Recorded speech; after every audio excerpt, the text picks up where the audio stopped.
लेकिन अगली सुबह वो सारा और जेसन को किस करते हुए देख लेती है। मूवी के शुरुआत में हम जेसन नाम के एक लड़के को देखते हैं जो एक स्टूडेंट होने के साथ साथ एक सोशल मीडिया सेलिब्रिटी भी है, क्योंकि जेसन एक फेमस सिंगर था।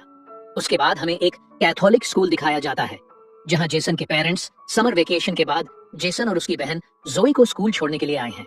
और वही हम सारा नाम के एक लड़की को भी देखते हैं जो जेसन को लाइक करती थी। फिर तभी हमें सिस्टर रेबेका को दिखाया जाता है जो जेसन की टीचर होती है। उसके बाद सिस्टर रेबेका स्कूल की नई टीचर सिस्टर सोफिया से मिलती है जिसका आज स्कूल में पहला दिन है। फिर वो सोफिया को इस स्कूल के नियम कानून बताते हुए कहती है कि यहाँ टीचर्स को मेकअप करना अलाउ नहीं है, जिसे सुनकर सिस्टर सोफिया अपनी लिपस्टिक मिटाने लगती है। उसके बाद सिस्टर रेबेका सोफिया को पूरा स्कूल दिखाने लगती है और तभी उन्हें वहाँ पर जेसन मिलता है। तब सिस्टर रेबेका जेसन को अपनी नई टीचर सोफिया से मिलवाती है, लेकिन सोफिया देखती है कि जेसन आज थोड़ा अपसेट है, जिस पर सिस्टर रेबेका उसे बताती है कि जेसन ने नशे की हालत में अपने पिता के कार का एक्सीडेंट कर दिया था। तब से जेसन के पिता उससे नाराज रहते हैं और जेसन एक स्टूडेंट होने के साथ साथ एक सोशल मीडिया सेलिब्रिटी भी है। अब उसके बाद सोफिया जैसे ही अपने कमरे में आती है तो वो अपने लैपटॉप में जेसन को देखकर उसको लैपटॉप में ही किस करने लगती है, जिससे हमें पता चलता है कि सोफिया जेसन को पहले से ही जानती थी।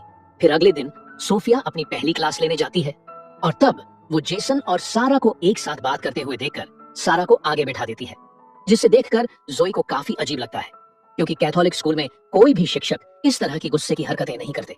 अब सोफिया जैसे ही क्लास को स्टार्ट करती है तब जोई कहती है कि क्लास शुरू होने से पहले सभी प्रेयर करते हैं, लेकिन सोफिया खुद प्रेयर करने के बजाय वो जोई को प्रेयर करने के लिए कहती है, जिसके बाद जोई प्रेयर करती है और उसके साथ सभी स्टूडेंट्स भी प्रेयर करते हैं।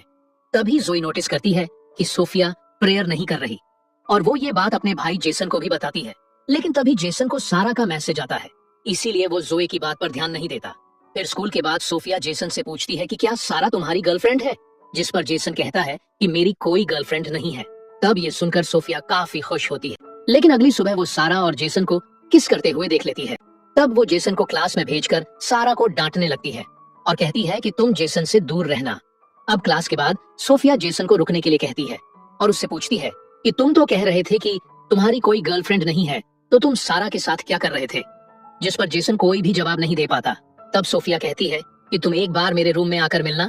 फिर थोड़ी देर बाद जब जेसन सोफिया से मिलने जाता है तो वो देखता है कि सोफिया अपनी बॉडी को मॉइस्चराइज कर रही होती है। दरअसल सोफिया ने जानबूझकर अपना दरवाजा खुला रखा था ताकि जेसन उसको ऐसी हालत में देखकर उसकी तरफ अट्रैक्ट हो जाए। फिर अगली सुबह सोफिया जेसन से पूछती है कि तुम मुझसे मिलने क्यों नहीं आए, जिस पर जेसन कहता है कि वो भूल गया था। उसके बाद हम देखते हैं कि वीकेंड पर जेसन और जोई को उनके पेरेंट्स घर ले जाते हैं। तब सोफिया को जेसन के बगैर मन नहीं लगता, इसीलिए वो सिस्टर रेबेका से अपनी आंटी की तबीयत खराब होने का बहाना करके स्कूल से छुट्टी ले लेती है। और दूसरी तरफ जेसन अपने पिता से कहता है कि वो स्कूल से 1 साल की छुट्टी लेकर अपने पैशन पर काम करेगा, लेकिन उसके पिता चाहते थे कि वो सिर्फ अपने पढ़ाई पर ध्यान लगाए, जिस पर उन दोनों के बीच बहस हो जाती है और जेसन नाराज होकर बाहर जाकर अकेले ही गाना गाने लगता है। इसी दौरान सोफिया जेसन के घर आती है और छुपकर जेसन को देखने लगती है।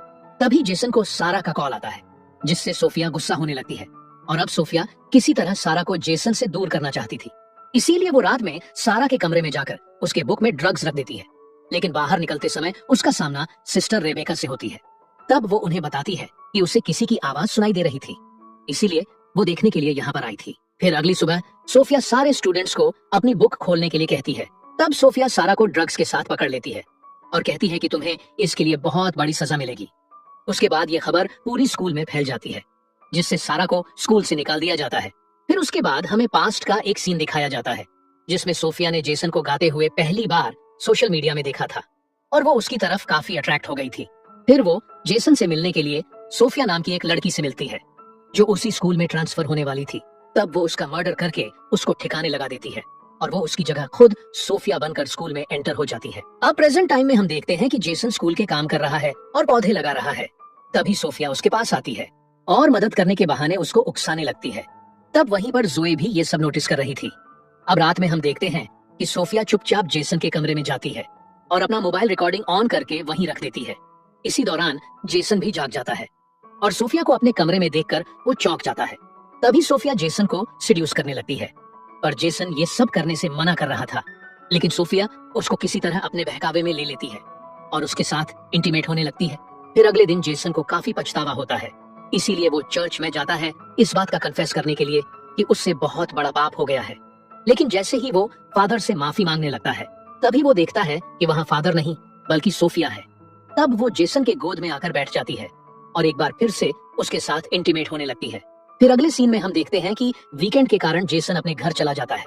तभी उसे सारा का मैसेज आता है जिसमें वो जेसन को पार्टी के लिए इनवाइट करती है। इसलिए रात में जेसन अपने पिता से सारा के पार्टी में जाने के लिए परमिशन मांगता है, लेकिन उसके पिता उसे जाने से मना कर देते हैं, जिससे उन दोनों के बीच बहस हो जाती है।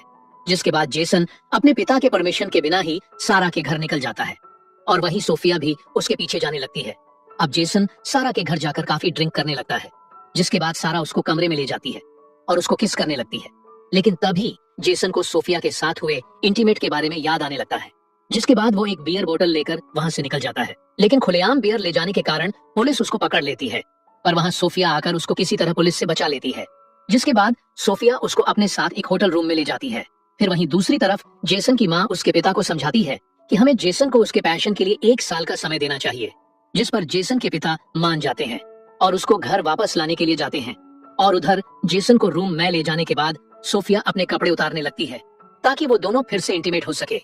लेकिन जेसन कहता है कि हम दोनों ने जो भी किया वो एक भूल था, इसीलिए आगे से हम दोनों ये सब कभी नहीं करेंगे। लेकिन सोफिया कहती है कि हम दोनों सिर्फ एक दूसरे के लिए ही बने हैं, इसीलिए हम दोनों को हमेशा एक साथ रहना चाहिए।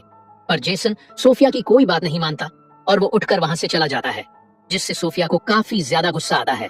और वहीं जेसन के पिता उसे ढूंढ लेते हैं और उससे माफी मांगते हुए उसे एक मौका देने की बात करते हैं। फिर अगले दिन सुबह जेसन और उसकी बहन जोई स्कूल के लिए निकल जाते हैं। उसके बाद जेसन जब अपने कमरे में जाता है तो सोफिया उसे बेहोश पड़ी हुई मिलती है, जिससे वो घबराकर उसको होश में लाने की कोशिश करता है। लेकिन तभी उसे पता चलता है कि सोफिया नाटक कर रही है, जिस पर जेसन गुस्सा होकर कहता है कि मैं इस बारे में फादर को रिपोर्ट कर दूंगा।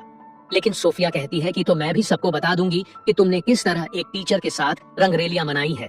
अब जेसन समझ जाता है कि वो बुरी तरह फंस चुका है। उसके बाद क्लास में हम देखते हैं कि सिस्टर रेबेका सारा को वापस स्कूल में ले आई है। तब सोफिया गुस्सा होकर अपने रूम में आती है और एक साइको की तरह बिहेव करने लगती है। उसके बाद रात को सारा जब नहा रही होती है, तब सोफिया वहां जाकर उसका सर दीवार पर पटक पटक कर उसको मार डालती है और फिर वहां साबुन गिराकर इसको एक नॉर्मल हादसे में बदल देती है। उसके बाद जब जोई नहाने के लिए जाती है तो वो सारा को मरा हुआ देखकर चिल्लाने लगती है, जिसके बाद सारा की बॉडी को पोस्टमार्टम के लिए ले जाया जाता है। फिर अगले दिन चर्च में जेसन सोफिया से मिलकर कहता है कि तुमने ही जरूर कुछ किया होगा, जिस पर सोफिया उसको उन दोनों के इंटीमेट हुए वीडियो क्लिप दिखाती है और कहती है कि अगर तुमने सारा के बारे में कुछ भी अपने जुबान से निकाला तो मैं ये वीडियो वायरल कर दूंगी। फिर अगले दिन सोफिया जब जेसन को घर जाते हुए देखती है तो वो इस बार सिस्टर रेबेका से अपने एंटी के मौत का बहाना बनाकर वहां से चली जाती है। फिर अगले दिन सिस्टर रेबेका जब सोफिया के एंटी की मौत पर फूल भेजने के लिए वहां कॉल करती है तो उसे पता चलता है कि वहां कोई नहीं मरा और वो एड्रेस सोफिया का नहीं है। और दूसरी तरफ जोई के पूछने पर जेसन अपनी बहन को सब कुछ बता देता है। इसीलिए अगले दिन वो दोनों सोफिया की असलियत पता करने के लिए उसके रूम में जाते हैं और वहीं दूसरी ओर सिस्टर रेबेका को सोफिया की सारी सच्चाई पता चल गई थी, इसीलिए वो फादर को कंप्लेन करने के लिए जाने लगती है।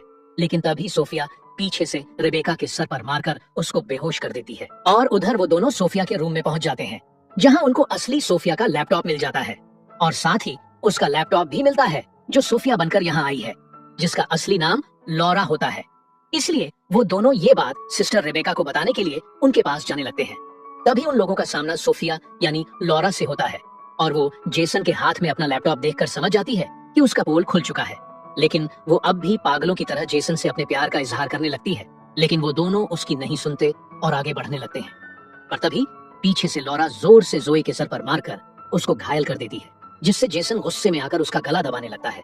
तब लॉरा उसे भी मारकर उसको भी घायल कर देती है, जिसके बाद वो जोई को फिर से मारने के लिए उसकी तरफ बढ़ने लगती है। पर तभी वहां पर सिस्टर रेबेका आकर उसको रोकने लगती है, लेकिन वो सिस्टर रेबेका को भी मारने लगती है। तभी जेसन अपने पॉकेट से स्क्रू ड्राइवर निकालकर लॉरा के पीठ में घुसा देता है, जिससे वहीं पर लॉरा की मौत हो जाती है। उसके बाद हमें स्कूल के ग्रेजुएशन का दिन दिखाया जाता है, जिसमें जेसन के पिता जोई को उसकी माँ की कार और जेसन को एक नया गिटार गिफ्ट करते हैं। और इसी हैप्पी सीन के साथ ये मूवी यहीं पर खत्म हो जाती है।